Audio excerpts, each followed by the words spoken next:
Humans are weird. Let's work it out. Free stuff. So far, there has been no sign of hormonal shifts, 17th Sister was saying to the display screen. Her antenna twitched as she heard the rumbling of the heavy haul coming in. She rippled her frill in a request for silent patience as she considered. It would be the mated pair of physicists returning from the personal errand they had requested the wheeled heavy haul for. It felt wrong, almost deceitful, but the pair were known to be very strict about such things. She quickly adjusted the screen settings to a range a human couldn't see, and deliberately let her voice slip into the high range of soothing clicks of the mother language. "Why are we conversing like this?" Third Mother asked, tilting her broad triangular head to the side, revealing the flaking of age behind her eyes.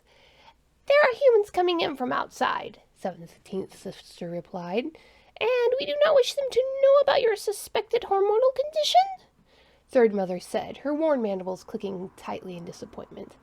17th Sister braced her own mandibles to resist snapping at her First Mother's third sister. The situation, like most involving humans, was complex. "I don't mind them hearing," she explained patiently. "I have actually spoken of this with First Physicists before, but humans have a rather strict rules about overhearing personal medical information. If I do not give them explicit permission to participate in the conversation, they will inconvenience themselves to preposterous extents to avoid overhearing what we are discussing." "Why do you not explicitly invite them, then?" Third Mother asked. "You know how the sexual dynamic is so different with them?" 17th Sister asked. "They are a balanced species," the Third Mother acknowledged with a dip of her head. "It is more than that," 17th Sister explained, flicking her frill in confusion. "There is a completely different set of rules for what biomedical data you can discuss with females and the males. It would be different if they were biologists, but as they are theoretical mathematicians, they don't have any training to overcome any of their biological anti-parasite coding." Third Mother stared at her, tilting her head slowly from side to side as she tried to get her antennas into that. "What," she finally asked, "does their branch of science have to do with the anti-coding training they receive?" "I don't know," 17th Sister clicked in a hollow tone. "But, as I was saying, I think we have to face the reality that I am probably a sterile—" "There is no proof yet," Third Mother interrupted. "My own 17th Sister had 2 buds." "A statistical anomaly," 17th Sister said with a dismissive wave. "We both know that past the 12th there is no guarantee that any sisters will reach hormonal maturity. I think—" "Ah, 17th Sister, how long are you going to be on the space phone?" came a loud voice. 17th Sister curled her antenna in annoyance and rippled her frill in apology to Third Mother. Third Mother gave a chitter of amusement in reply. She had heard the stories of humans after all. "I will be on some time," 17th Sister replied, tilting her head to direct one faceted eye towards the male half of the pair of physicists. "We are discussing my reproductive capacity." She indicated for Third Mother to watch his reaction, and the human did not disappoint. He stuttered a bit, and probably would have slunk out of the room if he had not been clearly uplifted by some triumphant joy. "What is he so pleased about?" Third Mother asked.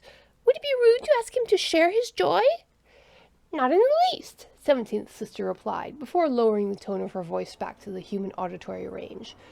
"Was your you called it a Viking raid successful, Second Physicist?" she asked. "Aye, and it was," he said, the discomfort fleeing from his face. "We were able to get there before they sent in the biomashers, and pulled out a ton of free lumber, more than enough to finish the project for the little woman." "What will you do with the excess?" 17th Sister asked.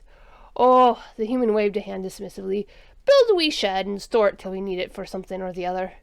The human female burst into the room and flashed her bony mandible protuberances at 17th Sister. "Aye, and you'll be off the phone in a bit?" she asked. "Not for some time," 17th Sister replied. "Well, we can wait," the male human said with a nod. "It's not time-sensitive after all, and we need to unload the wood." "Who are you going to communicate with?" 17th Sister asked, seeing Third Mother's curiosity in the colors of her frill. "My da," the human female replied. "Just want to tell him about our haul out there." did your ancestors proud catching wind of that decommissioned private base, the male confirmed. They'll be pleased as punch. Let's get the free wood unloaded. The female instructed, and the two humans were about to leave. A moment, 17th sister interjected. Yeah? The humans turned to look at her curiously.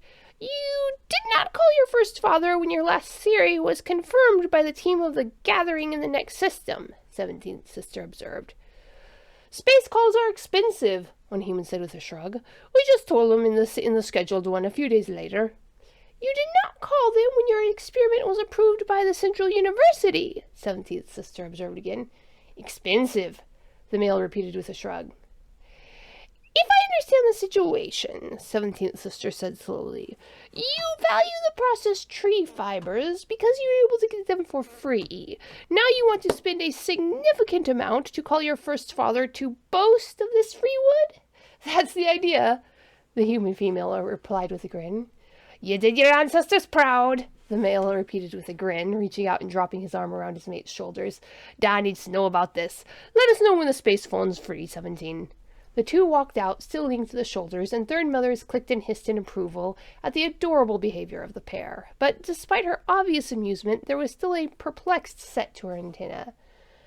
How can two mathematicians be so inefficient? She asked. I don't know, Third Mother, 17th sister replied. I just don't know. Humans are weird, let's work it out. Available on Indiegogo for the month of October 2022. Monty Python meets Star Trek in this third book of human absurdity. This book joins its two siblings in a trilogy of human madness. You can find the first two books, author-signed first editions, at Indiegogo with book 3, or you can go on Amazon, Barnes & Noble, wherever books are available to get your copies of the first two books. Humans Are Weird, Let's Work It Out, book 3 in the series, available on Indiegogo, October 2022.